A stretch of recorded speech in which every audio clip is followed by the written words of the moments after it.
सभी कृष्ण भक्तों को हरे कृष्णा राधे राधे। आज मैं जो कथा सुनाने जा रही हूँ वह राधा कृष्ण और एक गोपी की है जो बहुत अच्छी सीख देती है। तो चलिए शुरू करते हैं। एक बार श्याम सुंदर अपना श्रृंगार कर रहे थे। तभी उन्होंने कुछ सोचा और नंदगांव की गोपियों को बुलाया और गोपियों से कहा कि तुम बरसाना जाओ और पता लगाओ कि प्यारी जू ने किस रंग के वस्त्र धारण किए। भगवान की आज्ञा पाकर गोपी नंदगांव से बरसाना चली गई। जब गोपी बरसाना पहुंची तो कुछ मंजरियां राधा रानी का श्रृंगार कर रही थीं। तब उस गोपी ने आग्रह किया।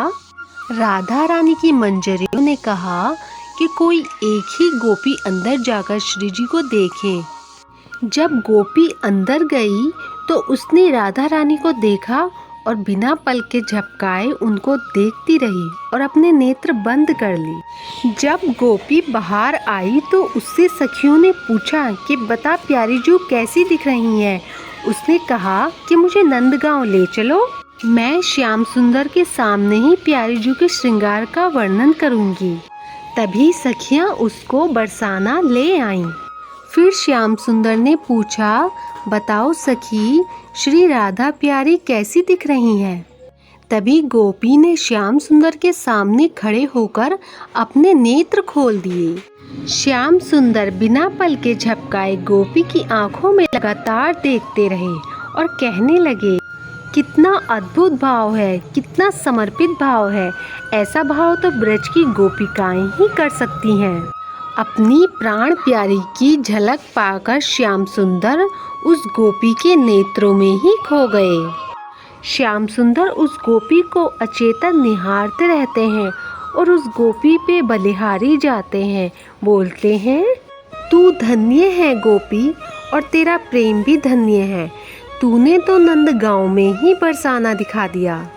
फिर श्याम सुंदर ने श्री राधे जैसा ही श्रृंगार और वस्त्र धारण किया। जिस गोपी के नेत्रों में श्याम सुंदर ने श्री राधे को देखा था, फिर उसी से कहा कि अब तुम मेरी छवि को अपने नेत्रों में बंद कर लो। गोपी ने श्याम सुंदर को अपलक निहारा और अपने नेत्र बंद कर लिए। फिर श्याम सुंदर ने एक और गोपी को बुलाया और उससे कहा कि इस गोपी को निकुंज ले जाओ, जहाँ श्री राधा रानी बैठकर हमारी प्रतीक्षा करती हैं। वो सखी उसका हाथ पकड़कर निकुंज में ले गई, जहाँ राधा रानी श्याम सुंदर की प्रतीक्षा करती हैं। नंदगांव की गोपियों को देखकर श्री राधे ने उनसे पूछा कि श्याम सुंदर कहाँ है। तो गोपी ने उत्तर दिया कि श्याम सुंदर मेरे नेत्रों में समा गए हैं और उसने अपने नेत्र खोल दिए। तब श्री राधे भी उसके नेत्रों को देखकर अचंभित रह गईं, क्योंकि उसके एक नेत्र में नंदगांव में श्याम सुंदर श्रृंगार करते दिखाई दे रहे थे और दूसरे नेत्र में बरसाना में श्री राधा रानी श्रृंगार करती हुई दिखाई दे रही। उस गोपी के नेत्रों में प्रिया प्रीतम दोनों दिखाई दे रहे थे। तभी दूर से श्याम सुंदर अपनी बंसी की धुन बजाते दिखाई दिए। दोनों एक दूसरे को देखकर अचंभित हैं, क्योंकि जैसा श्रृंगार गोपी के नेत्रों में देखा, ठीक वैसा ही श्रृंगार दोनों ने किया है।